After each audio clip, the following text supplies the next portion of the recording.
pas évident que la plupart des chrétiens ont vraiment manqué le but?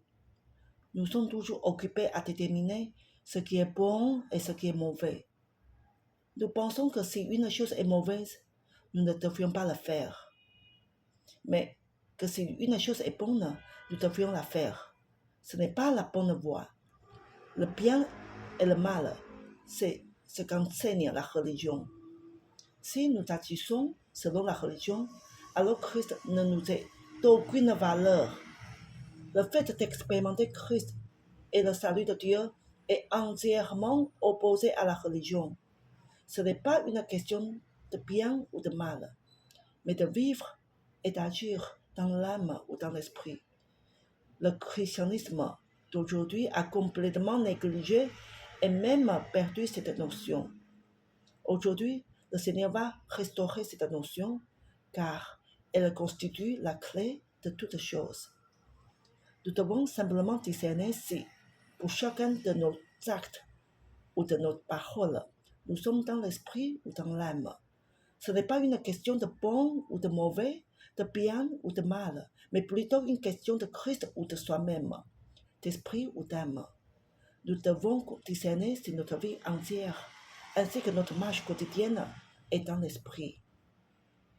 Dans les 4 évangiles, Matthieu, Marc, Luc et Jean, le Seigneur Jésus nous a exhortés à de nombreuses reprises de renier le moi et d'abandonner l'âme et la vie qui lui est propre.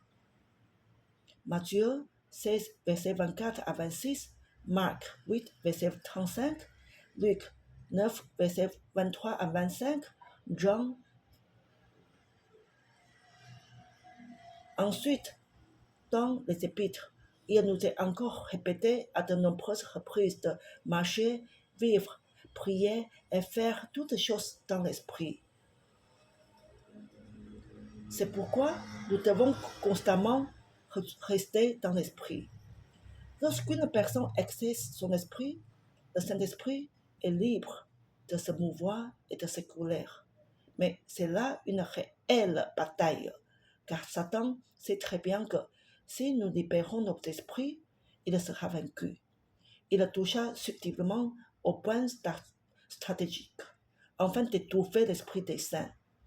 Tant qu'il peut étouffer notre esprit, il en est fini de nous et c'est lui qui a du succès. C'est pourquoi nous devons combattre.